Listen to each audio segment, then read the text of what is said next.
একটা ভিডিও দেখুন, তারপরে আমি বলছি ভিডিওটার সম্বন্ধে। পৃথিবীতে 3 রকমের ধর্মের লোক বেশি আছে, খ্রিস্টান, ইসলাম আর হিন্দু। 100 জন খ্রিস্টানকে যদি একই প্রশ্ন করে তোদের ভগবানকে, একবারই বলবে আমাদের ভগবান ঈশ্বর মসিহ যীশু খ্রাইস্ট। মুসলমানকে জিজ্ঞাসা করবে 3 থেকে 5 মানে মৃত্যুর আগে পর্যন্ত যাকে, এই তোদের ভগবানকে, একই উত্তর দেবে, ভাই আমাদের ভগবান হলো আল্লাহ। হিন্দুদেরকে যদি একই প্রশ্ন করা হয়, ভাই তোদের ভগবানকে, কনফিউজ। 100% হিন্দু 100% কনফিউজ, জানে না ভগবানকে। দ্বিতীয়ত, যদি তুমি মুসলমানকে জিজ্ঞাসা হয় তোরা মসজিদে কেন যাচ্ছিস, ওদের শেখানো হয় মসজিদে যেতে হবে নামাজ আদায় করার জন্য। সপ্তাহে ওরা 100% একদিন মসজিদে যাবেই।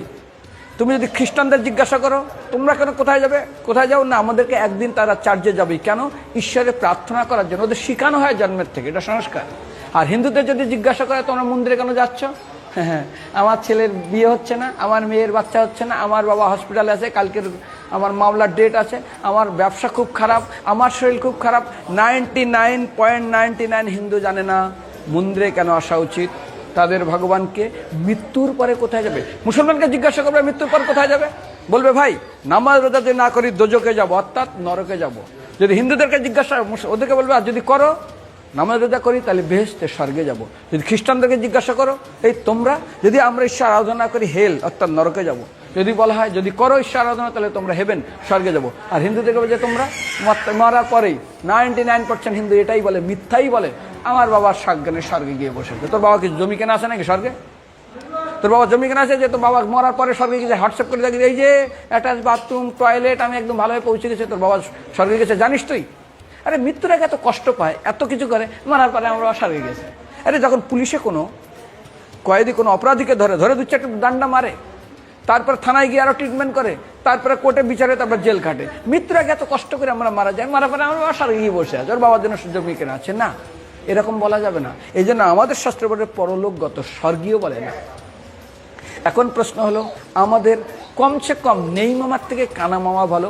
অন্য দিনে ওয়ার্কিং ডে থাকে, তারা সময় পায় না। সেই জন্য বিশেষ করে যেদিন তারা সময় পায় কিছুটা তো কৃতজ্ঞতা জানানো উচিত ভগবানকে। একটা কুকুরকে একটা বিস্কুট দিলে 1 মাস সে দেখা হওয়ার সাথে সাথে পায়ে পড়ে গড়াগড়ি খায়, এই করে সেই করে। একটা কুকুর কত কৃতজ্ঞতা, একটু কোনো কিছু পেলে কত সুন্দর কৃতজ্ঞতা। আর আমরা এই পৃথিবীতে কত মানুষ আছে যারা অন্ধ, যারা বোবা, যারা কানা, যাদের ঘর নেই, যাদের থাকার ব্যবস্থা নেই, স্টেশনে ঘুমাচ্ছে, রোগের ব্যবস্থা নেই, চিকিৎসা নেই, ভালো পোশাক নেই, কত অসুবিধার ভিতরে আছে। আর ভগবান আমাকে কোন অভাবটা গেছে, না থাকার অভাব।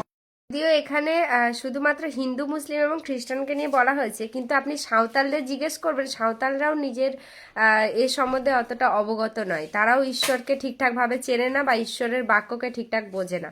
তো আপনাদের সকলকে বলতে চাই যে ঈশ্বরকে আগে চিনুন, তারপরে ধর্ম নিয়ে লড়াই করতে আসবেন।